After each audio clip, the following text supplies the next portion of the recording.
Yeah. It's great that we know it, but, we have to have some scientific evidence.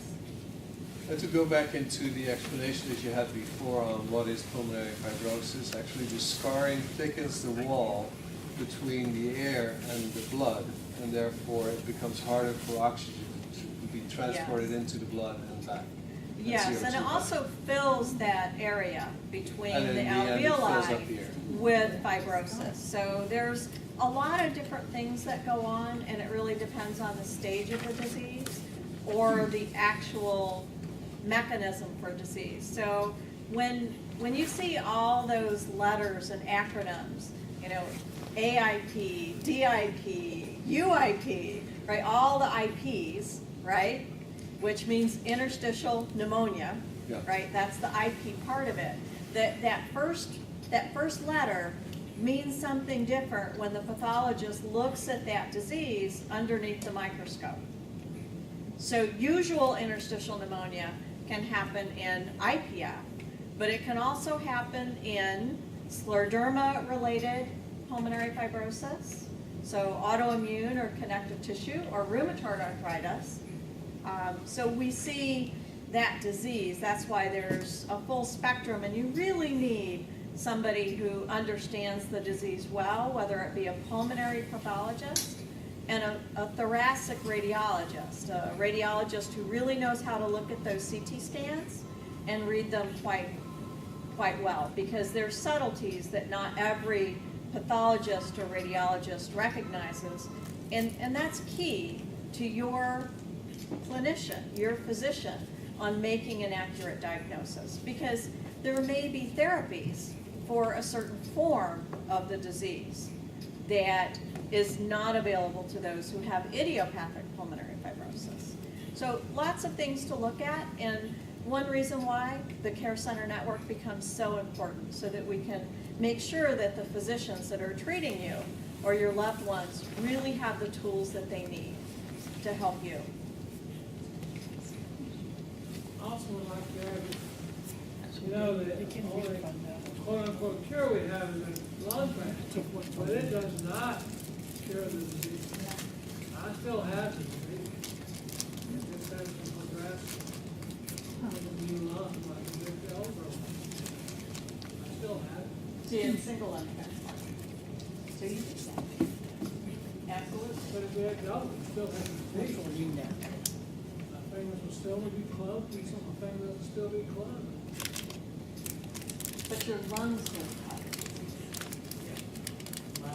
Well, Well- disease before. Well, we don't know that, actually, in some disease, there are some diseases where the disease can return in a transplanted lung. But IPF has not been shown for that to actually happen in IPF with a double lung transplant. Not that much. Yeah. So we're happy about that, because there is a disease where it can happen. I need some wood.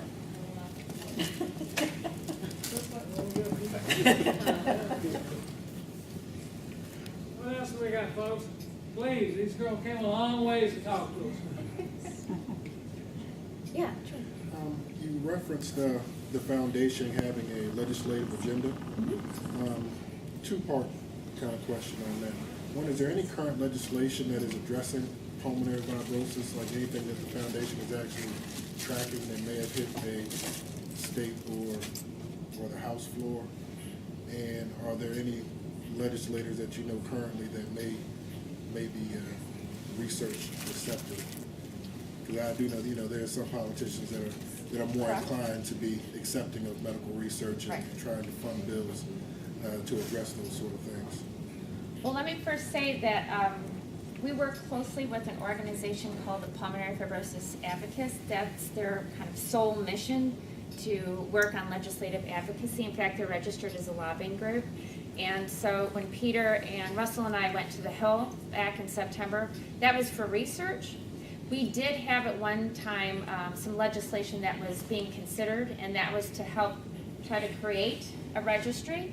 Unfortunately, Paul and a lot of other folks worked really hard to try to get it passed. It did not pass. And I'll be blunt, we just could not wait. We didn't want to wait to try to create something like this. So we went out and we tried to get private funding to try to make that a reality. Not to say that we've lost all efforts or focus on any legislative advocacy, but then there comes a point where you have to decide, do we move ahead?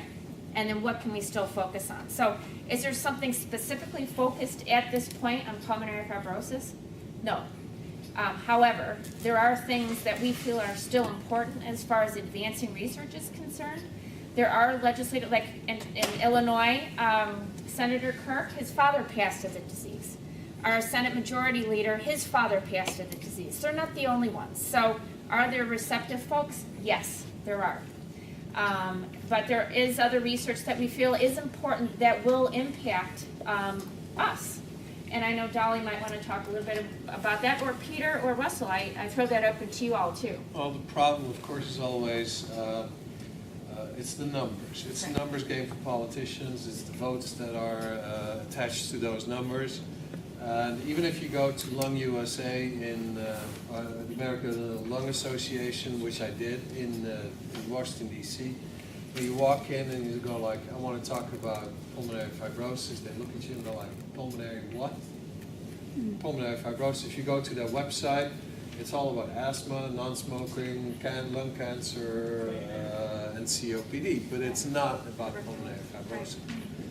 Therefore, for politicians, we're like really low on the totem pole, and that's a bad thing. We're trying to change that, but that takes a lot of time and a lot of effort. And if they just want to do this thing in September 2015 in DC, it's going to make it a lot more easy. And that thing, by the way, is the summit, right? The summit. A lot of that I ended up with is the confidential, it was tonight, January 23rd, to the director of the NIH, and the congressman and the senators that signed it, asking for research. I'm not supposed to have this, but I'm. Yeah, you do. There's a letter circulated by Christopher Coons. by Christopher Coons on behalf of the pulmonary fibrosis world. Trying to find an explanation from NIH why they're spending gazillion and gazillion dollars on all kinds of diseases and just 0.7 or 0.007% on pulmonary fibrosis, where it's a very deadly disease. Right, yeah. I just wanted to mention that the last day in February is always Rare Disease Day. Pulmonary fibrosis, IPF, is a rare disease.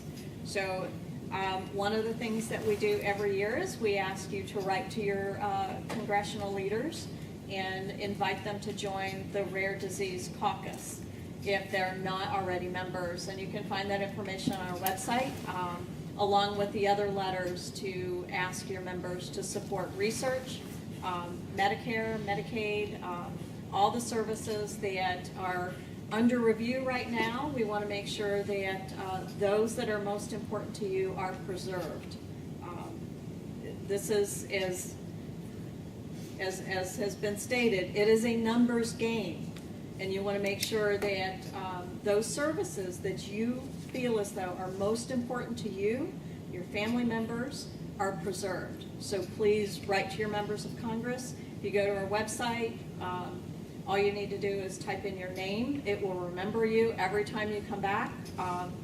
Say that you want to contact your members. There's no work. You just look at it, put in your information. It will tell you who the members are that it will be sent to. It's automatic. We have a template letter up there. Feel free to edit that so that it is more personal to you if you'd like, or you can just simply hit send. But it's fairly easy, and I encourage you to do that often because it is the squeaky wheel that will get oiled. Not to be a pest, but many of our congressional leaders will tell you that they remember people because of something that they've seen. You've showed up at a town hall meeting 4 or 5 times. They start remembering you. You may be remembered as the crazy person. We don't want that, but you know, they will remember you, even if it's out of context, and write to them.